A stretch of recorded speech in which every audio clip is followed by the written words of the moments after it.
Hadi, for the past month or so, both you and I have been using pretty much every one of the Floyd of Leadville's CBD products. Throughout the season, we'll talk about most of them, but this episode, I want to ask you a question a lot of people have asked me.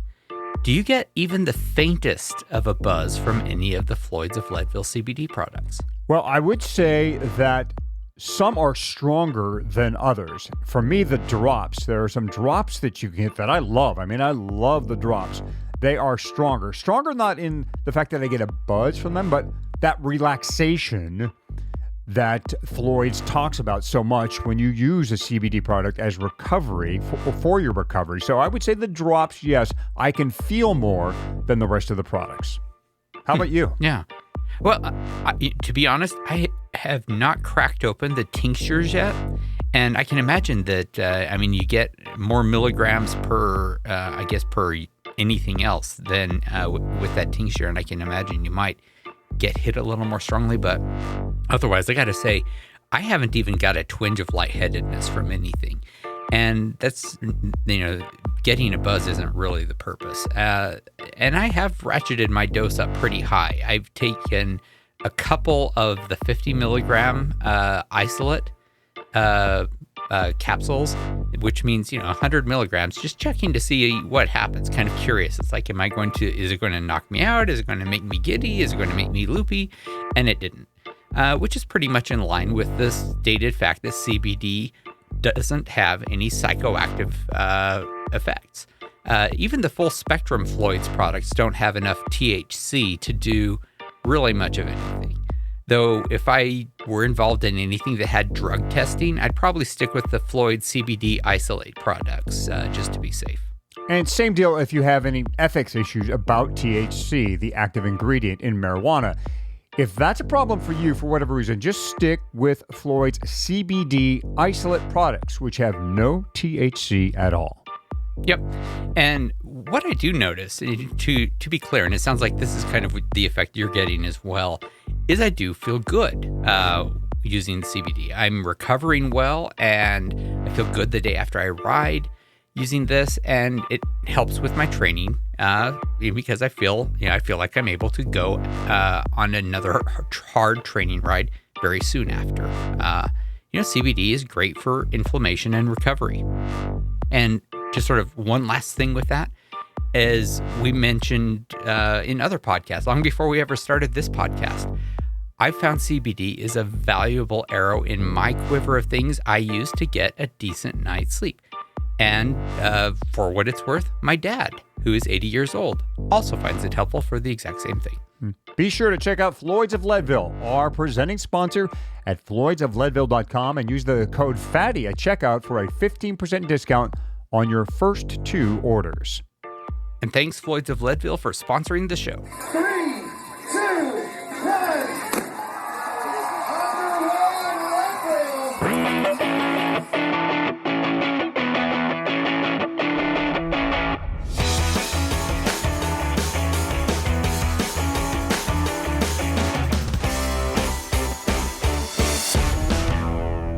Leadville, the podcast for the 100-mile mountain bike race presented by Floyd's of Leadville. It is Season 2, Episode 7 of the show that breaks down, builds you up, gets you ready, and freaks you out for the highest and hardest one-day mountain bike race in the country. This episode, we're going to talk about a part of training that many of us completely neglect, weight training. It can make a difference in this race, and we're going to bring in Bob Forster to explain why. Nutrition expert Roxanne Vogel is back to talk about bonk-proofing yourself by becoming metabolically flexible. And we'll hear from pro cyclist and Leadville legend Jeremiah Bishop about making smart drivetrain choices. I want to talk about something a little bit closer to home first, though, Hadi. Race day. I don't know if most of our listeners know, but you and I have met and recorded in person in only a couple of places a couple of times. First, Beaver, Utah, where we were racing in Crusher and the Tusher last year, and of course, Leadville, Colorado. Yeah, we kind of do our best to make it sound like we're recording in the same room, but in reality, I am in Los Angeles, and you are in the tiny town of Alpine, Utah. Yeah, it's sort of a classic city mouse, country mouse thing going on in this podcast. But We are getting together in Leadville for the Leadville 100 again this year, and not just to record. I, of course, am doing this race again, and you have agreed to crew for me. What? You have. Oh, you hadn't heard. You didn't read the contract that you signed. You should have looked a little closer at that. No, this is going to be awesome. You're crewing for me this year, man. Well, should make for some interesting stories then. Now, you've heard about what a complete mess I am as I prep for the race, right? I think you've actually witnessed it. Yeah, I've seen it. It is not pretty. And you've seen how I get super uptight and demanding during the actual race or leading right up to it, right? Yeah, I've seen that. And then, of course, during the race itself, I'm completely incoherent and nonverbal when I come into aid stations, and I expect you to just somehow intuit what it is I want and need. That's not a problem, right? Do I really want to do this? Actually, the last time I was at Leadville, I intercepted you at Carter Aid inbound, and you seemed to be yourself. You had it together. Oh, well, it's that's very kind of you. I'm going to say that was a generous assessment of how I was at that point. Anyway, this is going to be fun. Planning the race, talking it through. We're going to step through every little bit of it in the podcast in future episodes. And I'm going to promise to you and to all of our listeners to try to not to be too much of a jerk as I lead up to race day. So, one question for you. Are you going to bring a mic and record at the aid stations during the race? Fatty, when I travel, I bring my helmet, shoes, pedals, recorder, and microphone everywhere I go.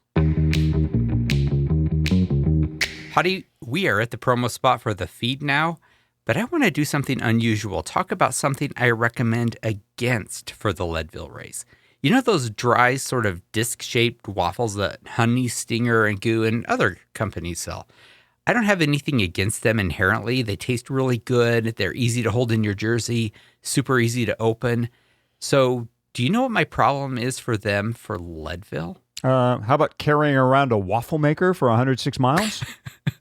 That would be a problem. But my real problem with them is I can't eat them at altitude. They're dry enough that chewing them, with my mouth closed long enough to get them down is just really difficult. I am a total mouth breather when I am racing.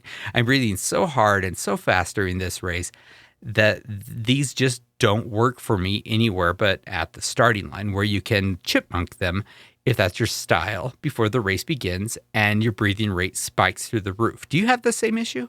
I don't, actually. First of all, I pre-open all that packaged food, including any waffles. In fact, I did a whole Leadville on I think only waffles and Goo or something one year.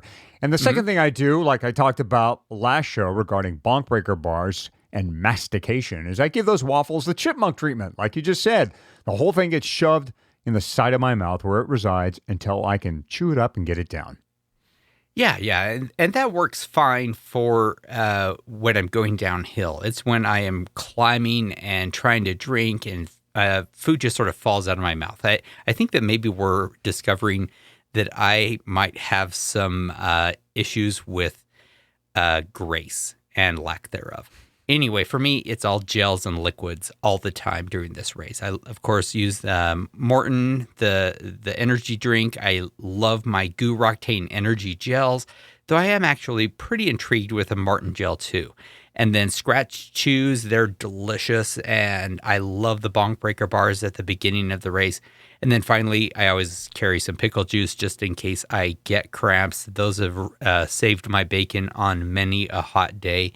And the feed has all of those things and a lot more. Everything you need and great advice from experts if you have questions before you buy. Might be worth asking them what they would recommend eating when they're triple time breathing at 12,000 feet, 50 miles into a 103-mile race. Hello? What do I do? Hey, it's worth noting our podcast listeners can get a great price on a pack curated for Leadville racers containing a lot of the items Fatty just mentioned, waffles or not. Go to thefeed.com/Leadville for our Leadville pack, and be sure to use the code Leadville15 for a 15% discount. You can also use that Leadville15 code to buy any amount of Morton's at a 15% discount. In fact, I'll be using that product again during all my races this year. As will I. Once again, that is thefeed.com/Leadville and use the code Leadville15 at checkout.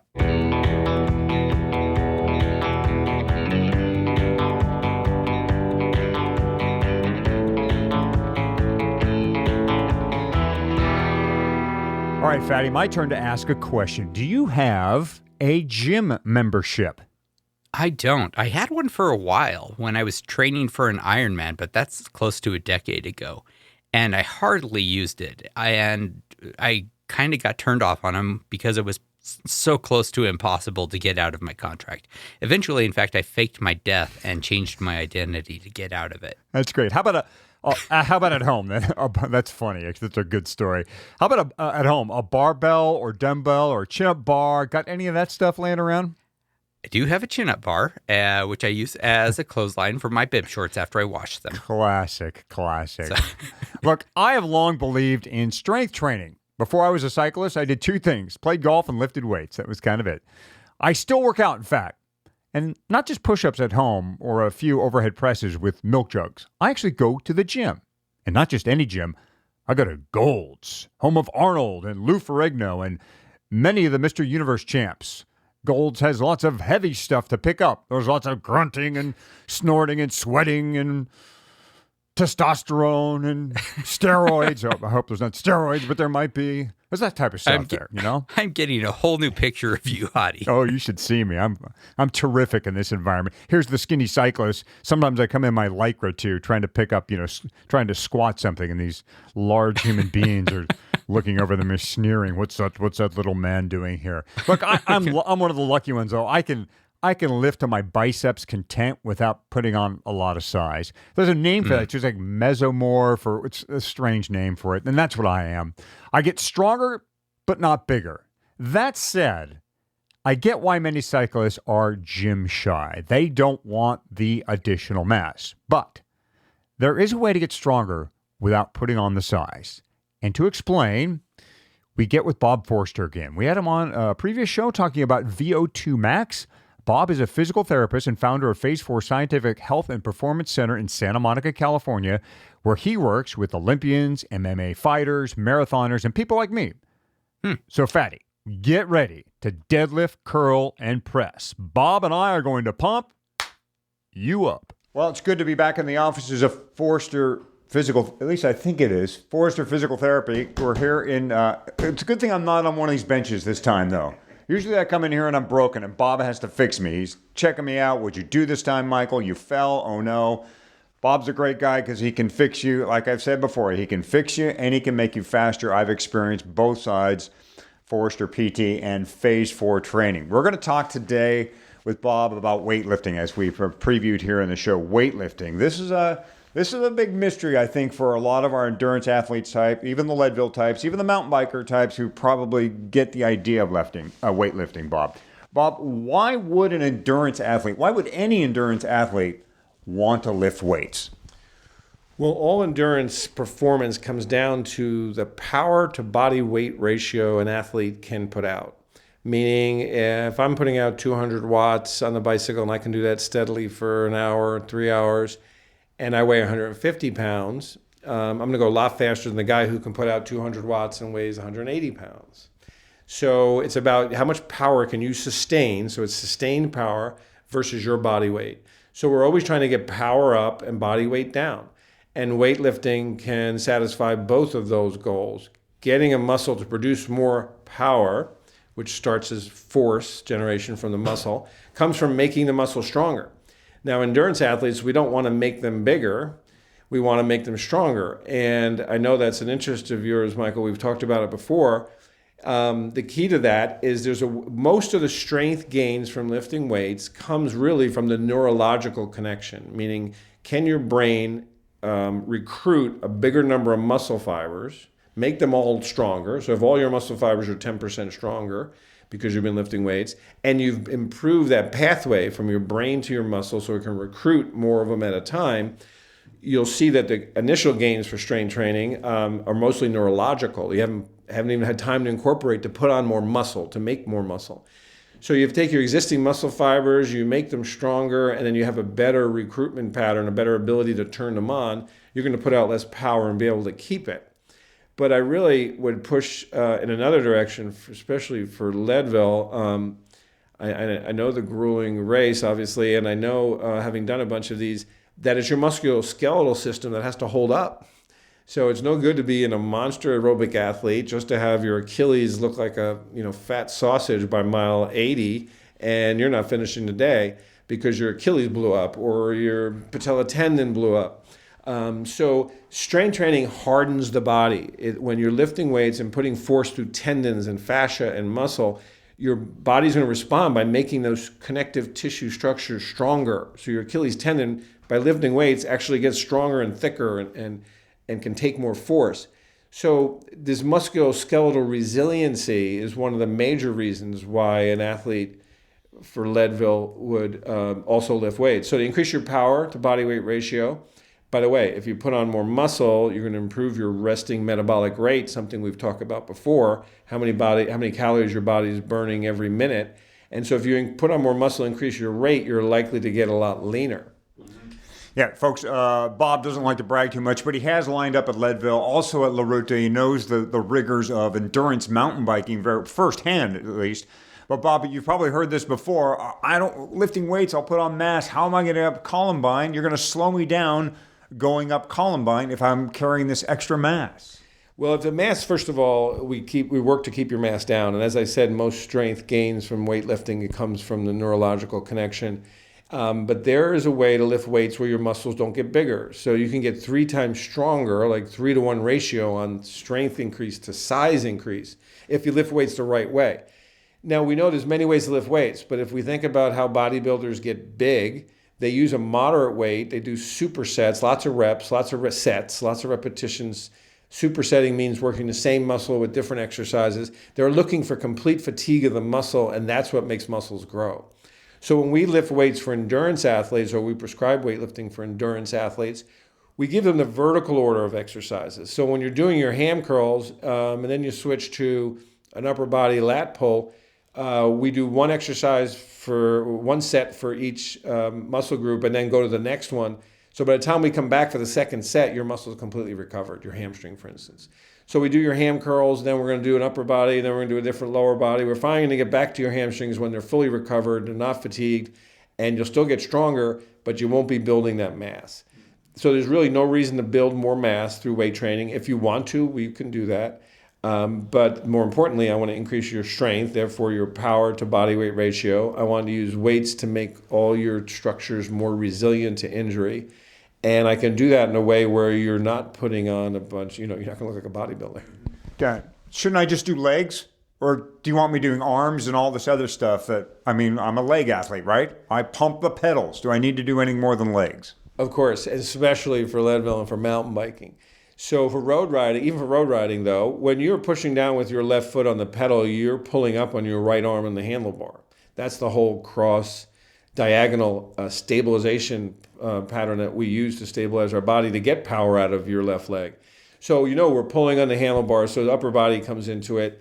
And for mountain biking, it's just terribly important that you have more strength in the upper body. You're pulling harder, you're pushing your bike. Sometimes you're lifting and carrying your bike. So core strength. So you're right. Most cyclists and runners want to focus on their lower extremity and their core. Core is really important to keep your pelvis stable so your legs can work efficiently. And then it gets into shoulder girdle and upper body when you're mountain biking or even climbing on a road bike. There are strength requirements. Again, we always want to be a little bit stronger than the task at hand. That's the basic premise of all sports and life. So if I'm a construction worker and I'm lifting 50-pound bags of cement all day long, I want to make sure I can lift 75-pound bags of cement, and then the 50-pound bag's not going to hurt me. And the same thing with cycling. If you're strong enough, you want to be a little bit stronger in the task at hand. So upper body strength is critical because you will get pain in your neck and your upper back, between your shoulder blades. Even your forearms tend to get overuse injuries. So again, weight training is a way to make everything much more resilient, much more fatigue resistant. Yeah, I came in here once to see Bob, and I was a wreck. I'd been lifting a lot of weights, lifting heavy, and riding my bike 100 miles, more than 100 miles on long rides a lot. and I was wasted when I came in here. And Bob retailored my program and got me lifting properly and got me riding right and moving forward. One of the big questions and one of the bit of the controversies about weightlifting and riding is people want to know, will weightlifting make me faster on the bike? Is there a direct connection? Or are you just making me a stronger human being? Yes, there's a direct connection. And I asked my cycling friends to think about track athletes. I mean, you know, those guys are putting out the most power, the most speed, and they have weightlifting in their program. What most endurance athletes do not do is just allow, especially in the early season, in the preseason, early season training, is allow for that fatigue. So listen, you can certainly, lots of riders have gotten to great heights of performance without a lot of weight training. But especially for the average Joe who's, you know, working and sitting at a desk and putting up with all the other stress of life, 20 minutes in the gym can go a long way in increasing your strength and therefore power. And you're going to allow for some fatigue, and this comes, you know, with our sprinters too. The Bobby Kersey, the track coach, has to allow for the weightlifting program to fatigue his athletes, and we set up the week in such a way that he's doing his speed work earlier in the week when they're not fatigued. And then when we start, you know, a couple of weightlifting sessions during the week, so the end of the week they're fatigued, and that's when he's working on more endurance. So there's the same thing as cyclists should be, you know, just allowing for that stress and fatigue of weight training. And then, yes, 100%, I agree that weight training will make every cyclist faster. It's a matter of how you apply it. And one of the problems we have is looking at our ultra heroes. And let's face it, these folks are genetic freaks. And the way they got there is not the way we're going to get to the top of our game. And so for a recreational, you know, non-professional rider, to me, if you're in the gym 20 minutes twice a week, it's going to go a long way to making you a better rider, faster, better climber, less prone to injury, and more fatigue resistant. Can I ride and lift on the same day? Yes, but I would suggest, obviously, days you're lifting, not to expect to do, you know, your top interval training or hill climb repeats. So we just tell people on your recovery day from the bike, you could do some weights, or one of your easier flat riding days where you're working your aerobic base. It's a good day. Because remember, this weight training is not the kind of, you know, stuff that you might picture in the NFL weightlifting room. We're not, you know, grunting and moaning. These are moderate weights. You're doing 12 to 15 reps. You're hitting, you know, first some stabilizing some joints, which is the first order of business, is make sure your joints are stable and efficient. So when you're on the bike, you have ultimate efficiency. So we're training the little helper muscles first. It's not hard. You know, you barely feel it, but after 2 or 3 weeks, you're like, oh, I feel this connection. I feel the stability. I feel my joint, what people call core stability. I'm starting to feel it. And then we're going to some heavier weights, but again, it's, you know, 12 reps. There's not like, you know, sets of 3 or 4 where you're you know, busting out a hard workout. So it's not as hard as people think. The problem is just in that people don't understand how to create a weight training program for endurance athletes. I can tell you that most of the, you know, trainers at Equinox or some other gym are not going to know how to train an endurance athlete. So you've got to get weightlifting tips from someone who understands the science of increasing strength and power in endurance athletes. Now, how does the weightlifting program, or how should it change as you move through your periodization? In other words, as you move closer and closer to Leadville, in generic terms, just tell us how that program changes for the athlete.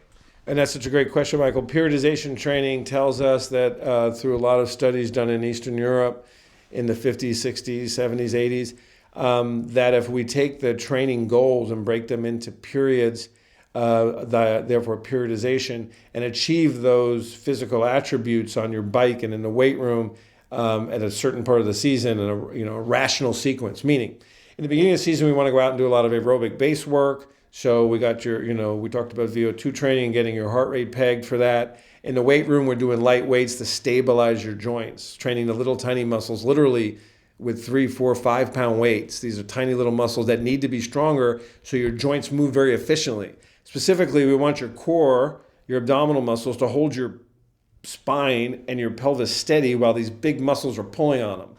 So you think about it, you got your quads, your hamstrings, your glutes, they're pulling on your pelvis, your hip flexors are pulling on your spine, and to keep those joints of the spine and pelvis steady, rock steady, so that when you're moving your legs like two pistons, you're not deviating your trunk and losing a lot of energy. So joint stabilization is the first order. If cyclists or endurance athletes did nothing but a joint stability program, which again, you can knock it out in 12 or 15 minutes. It's with 3 to 5 pound weights, ankle weights and dumbbells, isolating little muscles of your pelvis, your shoulder girdle, your core. And if that's all you did, you'd be a much more efficient rider. You would be faster via efficiency. Then once your joints are prepped and stable, we go into a maximum strength phase where right before you start climbing on your bike and you move from your long, flat, slow distance to climbing, a couple of weeks before, we're starting to work the big muscles that are going to help you climb. So now you're getting into the stuff that we grew up in gym class, your ham curls, your leg press, your lat pulls, your low rows, your high rows, things like this to make these muscles stronger, i.e., again, not bigger, but stronger, have a better neurological connection so you can recruit more of the fibers at once, but also strengthening those tendons that attach to those bones, strengthening the bone itself by weight training. So all this goes into building resiliency and then specifically building the ability to develop more force out of the prime movers, quadriceps, hamstrings, glutes, and your core. I often tell folks all the time, whether or not you believe weightlifting will make you faster on the bike, it'll make you a stronger human being. Crashing is just part of mountain biking. There's a chance we're going to go down, folks, while we're training for Leadville.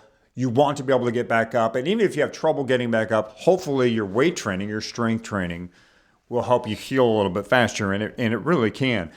Can I do all this at home? Can I strength train properly at home with just stuff I have around, body weight or what have you? Well, with some resistance bands and some weights, you could get the job done, especially the joint stability, 100% at home. And again, if you do nothing else but joint stability work with these light weights and you can keep that up all season, you're going to have a better season than last year if you haven't done that before. If you move into the maximum strength phase, it's hard to do without a little bit more weight. We can get creative with certain resistance bands, and you can get some of it done. I would say that just for that maximum strength phase, a gym is obviously helpful. So we're talking about maybe 4 to 6 weeks in the gym. Most people would do that in the winter. And you work it into your riding schedule, and then you come out in the spring and you can go back to doing things at home. Again, folks, Bob saved my Leadville one year. I was doing things all wrong with weights and probably riding too much. But here's a little caveat about that one-time trip I had here with Bob was that I distinctly remember, Bob, it was 2013. I remember racing, and I was coming down the Sugarloaf Descent. This is 80-some-odd miles into the race. And that is a pounding, fast descent late in the day. You're fatigued. And I just remember getting to the bottom of the descent going, damn, my triceps feel totally fine. It wasn't so much the leg work that you put me through and the core work, and that was all great. But you also remembered, got to train his triceps because he's going to need those at the end of the day, and he's going to want to be able to hold on to the handlebars. So, Bob, thanks for helping me get a gold buckle at Leadville. And again, thanks for joining us on the Leadville podcast. Always a pleasure, Michael. Let's keep it real. Again, thanks to Bob Forrester. Go to Phase 4, that's phase-iv4.net to check out Bob's programs. He also has a great blog on all things fitness and training.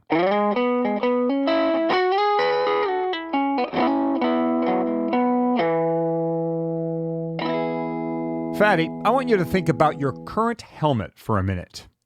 Okay. Now, I want you to imagine it lighter, more comfortable, with better ventilation. Oh, I'm liking this. I like this imaginary helmet I have. And now imagine it's safer with the MIPS brain protection system. I don't even recognize this helmet anymore. Where did you find this helmet? I found it on the Laser site, Laser Helmets. It is the Laser Z1 MIPS helmet. It's the lightest helmet Laser has ever made without sacrificing safety.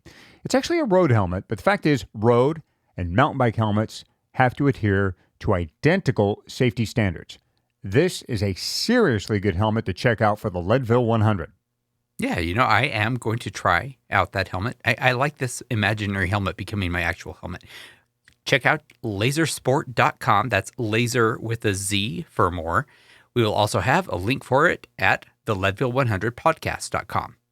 And I've got one on order. I'll get back to you with how I like it. And now let's talk more about gear with our new regular contributor, Jeremiah Bishop, who is one of the 5 fastest people to ever do this race. He is a real thinking man's racer. In this episode, we're going to talk with him about drivetrain choice, your drivetrain range, and what kind of lube you ought to use. Jeremiah, welcome back to the Leadville podcast. All right. Thanks for having me back, guys. So we want to ask about this one of the most important parts of your bike setup, and that is the drivetrain this time. I've been thinking a lot lately about the question of, do I want to set up a 2x drivetrain or a 1x? For the last couple of years, I've done a 1x, but my fastest ever, when I look back, it was with a 2x because I was able to get into an extremely low gear and get off my bike less often. I'm curious, how do you recommend range and gearing for a race like Leadville, where people go from having extremely fast times on flats to having to walk several times during the race? Mm-hmm. That is a great question, Eldon. Yeah, so you don't necessarily want to run what we ran. We were running pretty massive gears. Yeah, so Albin had a 36 on the front with a single ring with XX1. So if you know anything about the XX1, it's a smaller cassette than what came on the Eagle. It came topped out as a 42. So imagine running a 36 front ring with a 42 for your smallest back ring. That's a pretty stiff gear. Yeah, that is. That's very tall. Mm-hmm. And so when we had the SRAM Eagle, that was a good bit better. And I'm really looking forward to the new Shimano. The new Shimano XTR is going to be fantastic. It'll allow a nice gear range and really good shifting under load. So pretty excited about that. Shimano sponsors us, so we're happy to hear you say that. But oh yeah. So, that said, Jeremiah, isn't this gear choice, whether it's 2x or 1x, this again is another one of those personal matters, is it not? I mean, it's hard to take a blanket approach to this, right? Yeah, and I cringe, Michael, when I see people giving other people advice on these forums and chat rooms. I mean, even buddies, on Facebook and whatnot. And they're like, yeah, you just need the new XTR with a 36 in the front and a single ring. And, it's so individual. So it comes down to how fit you are, how much skill you have in some cases. If you have really good balance, you can run an easier gear, a Powerline, for example. But if you don't have very, very good track stand balance, then a slightly stiffer gear is actually going to be better for balance. Who should be riding with a 2x? Who should be riding a 1x? And what would be, I guess, the range that people ought to be seeking out? Or I guess I'm asking you to do exactly what you just said you don't like to do, but do it anyway. Yeah. Well, I am a coach, and I also give a lot of advice for people who are trying to finish Leadville for the first time and are from all different ability levels and backgrounds. It's good to have options. So I would suggest for most people, a 2x is the way to go. This gives you bailout options. Yeah. You might have a stomach bug. You might feel some cramps coming on, and you have to shift it down into a little bit of a bailout gear. The weight difference is minimal. So I'd say if you're intermediate, a strong age grouper, and the only people who need to run a 1x are the people who will not need my advice, and they've done quite a few high-level races with it, and they've got a good bit of background to work with. Now let's move from the gearing to what you're putting on the gear. Specifically, one of our Facebook readers asked the question, what lube or oil would be best to use for the Leadville 100? He says for the last 7 editions, his drivetrain becomes loud at around 80 to 85 miles. Yeah, we always use Squirt. And we've lots of good things about that. Yeah, they're from South Africa, so it's really dry, dusty, a lot of silt, sand, very similar conditions that you'll run into at Leadville. And I had tried Squirt a long time ago, but I didn't read the instructions, of course. We put it on a dirty chain, and it didn't last that great. And then I got onto this team about 5 years ago. And there's actually a picture of our mechanic putting the lube on our bike on that Leadville Living the Legend link. And it's super cool because we had 2 mechanics there. And Peter Felber from Austria, top notch, one of the best in the world. So he would take the chains off, degrease them, let them dry, and then actually soak them in a full plate of Squirt lube. Huh. And just really get it saturated. Really just get it saturated. You know, you can miss parts of the chain, or if you can lube it on the bike, of course, but you need to do multiple layers, and then you need to make sure you use a solvent, not use a like citrus degreaser or something that leaves a slime, because that creates a layer that the Squirt lube doesn't adhere to the chain well. And if you want to get really fancy, you can ride the low temperature because it's almost as fast as some of these super chain coatings. Pros don't stop for chain lubes, I doubt, Fatty, but the rest of us, we might. That's a good idea, Jeremiah, to if you feel like your drivetrain's getting a little grimy in the middle of a 100-mile race, to go ahead and lube the chain. If you're a 100-mile racer, it's good to have it in your pocket. So all the 100-mile races that I do, I carry a little tiny Squirt bottle of, you know, the goods, the Squirt. Yeah, those little sample bottles. I mean, it's the size of like an eyedropper. Yeah. I've seen those. Yeah, I mean, it can save you 10 or 15 watts. And that's huge over for you 6 hours, or for most of us between 9 and 12 hours. So yeah, that makes a big difference over a long period of time. It's psychological too. It just feels good. Yeah, absolutely. A noisy drivetrain will drive you crazy after a while. All right, Jeremiah, thanks so much. Look forward to next time talking a little bit about how you carry stuff. Awesome. Thanks. You see so many people racing on one-buys anymore, Hadi. I think it is just not as simple or as obvious a choice as that. Yeah, it really comes down to just a couple things. Is your range right for you? And if you have a 2 or 3 buy, is the front derailleur going to give you problems? Yeah, it kind of sounds like we're about to do another Shimano spot here. Lots of Shimano love in this episode. Nice to hear that Jeremiah's excited about that new XTR. Yeah, I know. I am too. I got a bike to build. Hadi, as we speak, my very favorite Banjo Brothers cycling backpack, the Canvas Commuter Backpack, is actually sold out.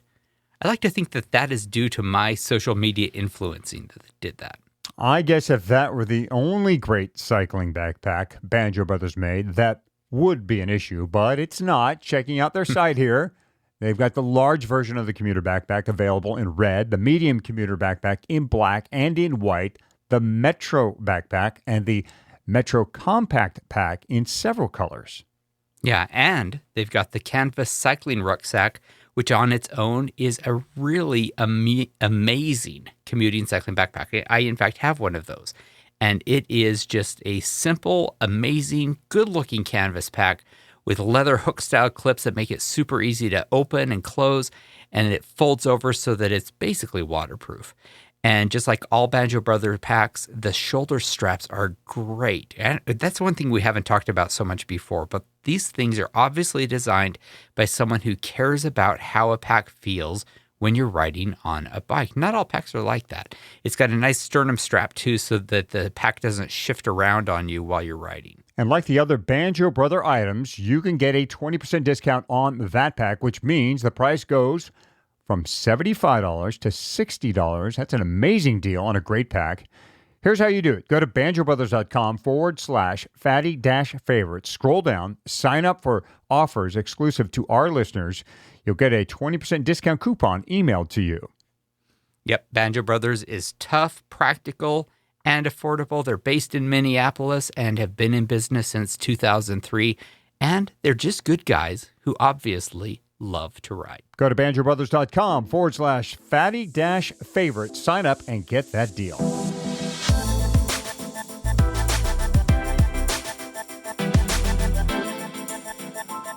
I've got an unpopular opinion to share with you, Hottie.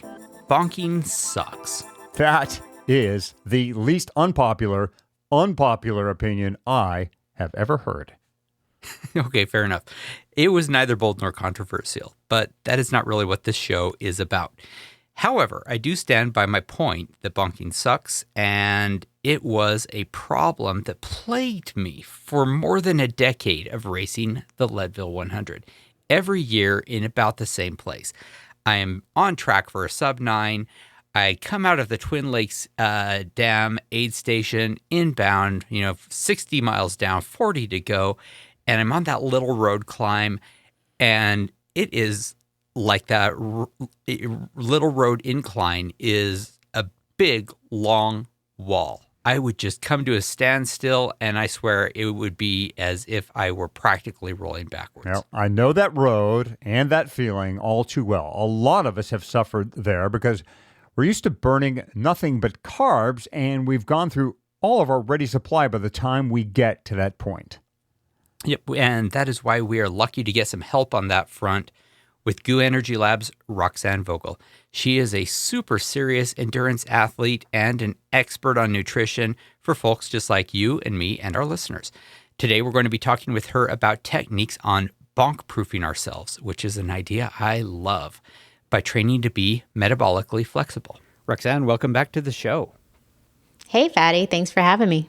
So last time, in the last episode, if you'll cast your mind way back, we were talking a little bit about becoming a fasted trainer, learning to exercise without loading up with calories beforehand. This time, we're going to sort of continue on that fat trail, so to speak. And I want you to tell us a little bit, and this is something we've been talking about in the last couple of episodes, is starting to use and be better at burning fat. Right. Yeah. So there's a lot of excitement around becoming a fat adapted athlete, especially in the ultra endurance space, right? So exactly what you guys are kind of focusing on. So these really long events, things that are longer than 4 hours, if you're able to sort of tap into those fat stores and spare your muscle glycogen stores, you can essentially become bonk proof, right? So the other place where this is going to help is if, say, something goes south during your race, you have some GI issues, you're just not able to take on any nutrition during. If you're fat adapted, it's not going to be so much of an issue because you're used to doing, a lot of work with not a lot of nutrition. So it's kind of a win-win. And I would say for most people who are doing events like Leadville 100, it would be a good idea to try and become a better butter burner. So, so yeah.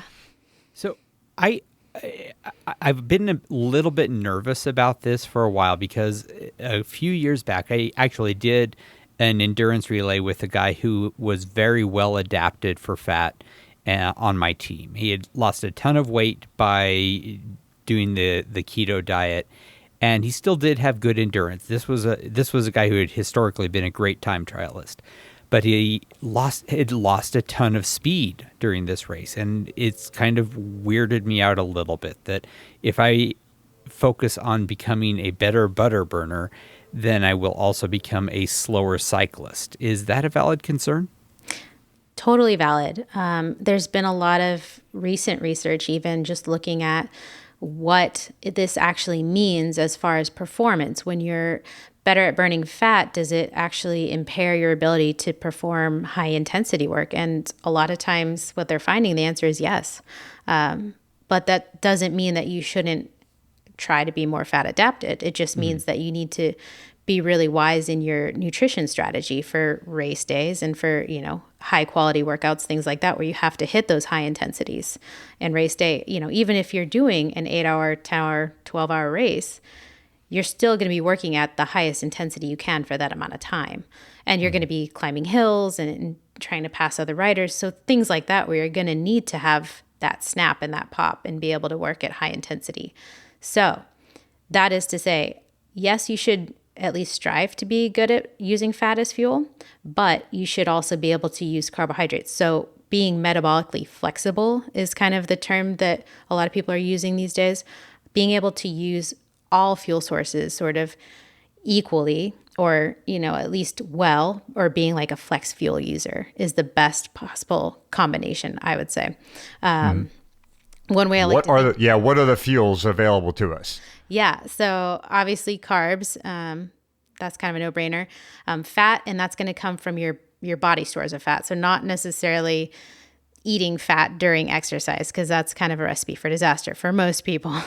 And then in some cases, ketones. So whether you're ketogenic and you're creating your own endogenous or body sources of ketones, or you're taking exogenous ketones, which is kind of a newer concept, but has started to become popular, especially in the cycling world.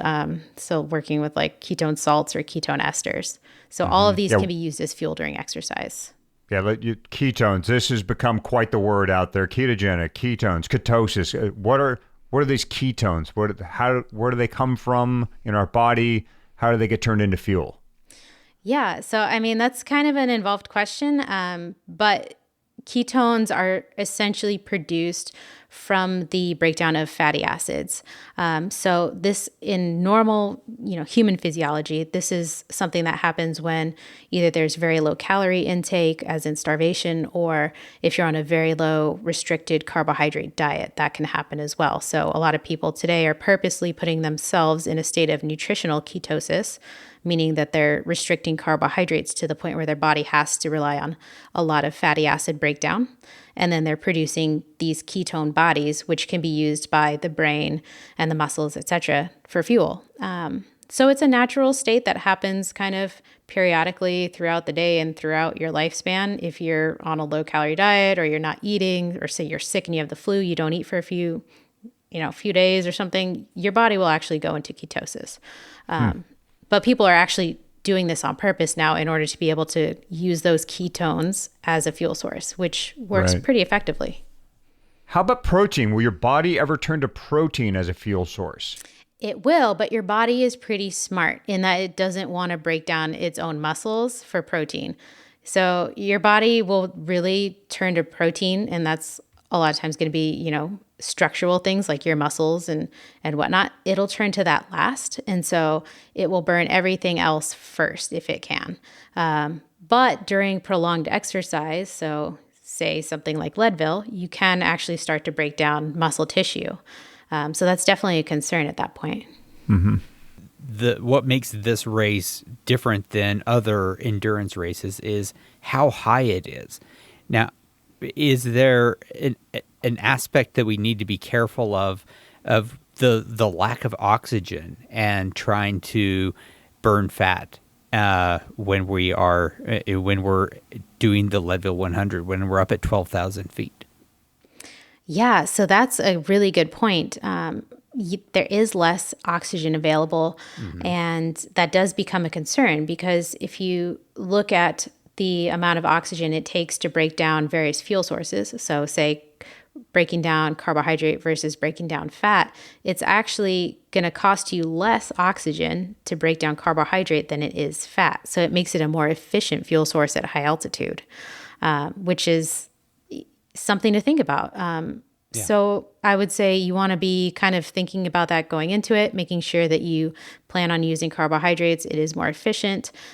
But again, you are going to be burning your own body fat stores. So at the end of the day, your onboard nutrition is kind of like what's on your body already, but what you're taking in should be carbohydrates. So how can we get better at burning fat as fuel? Great question. And so there's a lot of kind of misconception about this, but you can do both a nutrition intervention and you can also do some training interventions to help you get better at burning fat. So either doing a lower carb diet that can help from a nutrition standpoint, increasing your protein and fat intake in favor of kind of cutting out some of the starchy carbohydrates. That's definitely one way to go about it. And then, also looking at things like we discussed last time, fasted training, and then working in some of those lower intensity zones on purpose and fasted. That can help you sort of use fat more efficiently during exercise. And it's hard sometimes to stay in those lower end training zones. But at the end of the day, like if this is during your base period, you should be doing a lot of that anyways, just getting a lot of those endurance miles. So yeah, I would say probably 75% of it could come from a nutritional strategy. So decreasing carbs, increasing protein and fat intake, whereas maybe 25% of the benefits can come from things like implementing fasted training. How long does it take to get better at doing this?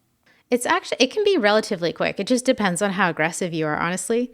So if you are low carb for a few days, that can be all it takes to really kind of get you better at burning fat. So it's not maybe going to put you into ketosis. That definitely takes longer if that's your goal.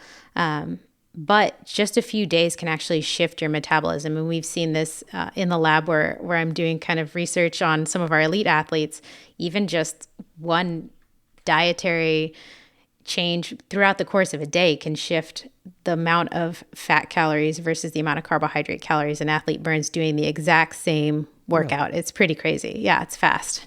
Wow. So one thing that I always experience with practically any diet that I have, where I shift away from, basically living off white bread, is when you make that change, there's sort of a sluggish, cranky thing. How moving to a much higher fat or moving to this more fat adapted lifestyle, is that going to leave me feeling this, this sluggish, cranky feel, through the day? Do I have to warn my coworkers, really, is what I'm asking? Yeah, watch out. He's been on the no carbs. No, it can. Okay. So some people go through if they go on a low carb diet, they go through what some people call a keto flu. And that can be, you're just feeling kind of lethargic, low energy, things like that. And a lot of times it can be hydration related, because when you go on a low carb diet, you tend to lose a lot of body water. So that can throw things off like electrolytes and just overall hydration levels. So I would say, yes, you can feel it from like a mood standpoint, but if you are kind of vigilant about how much water you're drinking, and then also you might need to add extra electrolytes to things. So either taking like an electrolyte drink mix or, putting a little extra salt on your food, things like that will also help. Some people do things like drinking bouillon when they're first kind of going into a low carb diet, just to sort of help with these symptoms. So it is normal. It does pass, but yes, it is a thing, unfortunately. It is a thing. Well, Fatty, a lot more good information here. We've learned that we have enough fat on our bods to ride for thousands of miles. But remember, at Leadville, you're going to need carbohydrates. Yeah. So be flexible, especially when you get up at altitude. Yeah, you want your body to favor fat. And the key is during your training here to get your body to favor fat as fuel, become a better butter burner. And you do that by lowering your carbs. Be reasonable there with those carbs, though. You're still going to need some. And the conventional wisdom's still working, I guess. Meals or snacks with protein about 4 to 5 times a day should work for you. Such critical, valuable guidance from Roxanne here, Hadi. I don't think there is a racer out there who would not mind being bonk-proof. So that I don't care how unpopular that opinion is. I'm going to stick to it. But one last topic before we get to the end of the show: gravel grinding or adventure racing, whatever you want to call it. It has become a huge piece of the racing pie in this last few years. And a lot of people see the Leadville 100 as just a sort of over-the-threshold race between gravel and mountain bike racing. Endurance racing is, no matter what kind of terrain you're on, it's a big, important part of training for a big race like Leadville 100. It teaches you things that you just can't learn from a long training day in the saddle. And I think long gravel races are as good as, or maybe even better than, long mountain bike races for this kind of experience.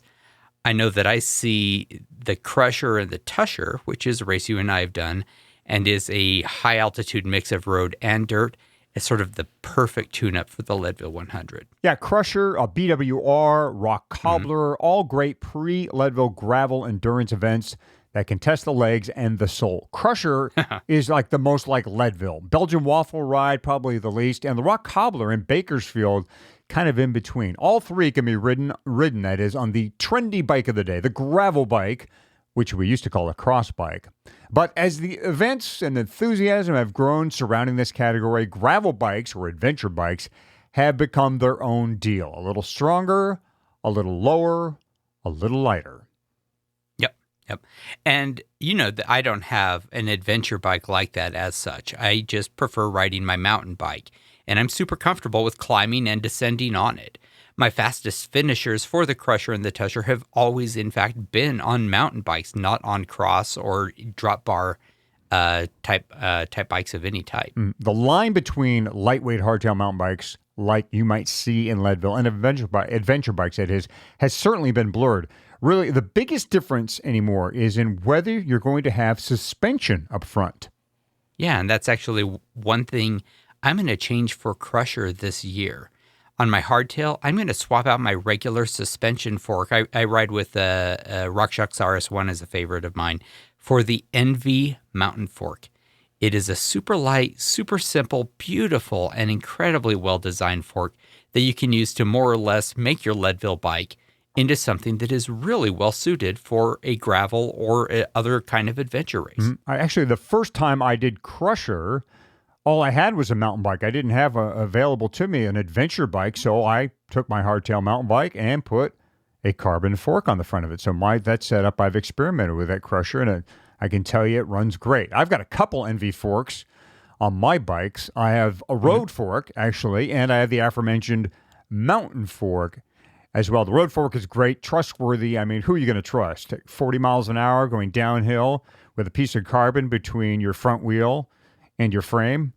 I think Envy is the proper choice. But this mountain fork is obviously really well designed as well for either adventure racing or single speeding or whatever you like to do off-road on a mountain bike. It's constructed in one piece from the top of the steer tube to the bottom of the dropout. So there's no bonding, bladder materials, or excess weight in the fork, just uninterrupted carbon fibers.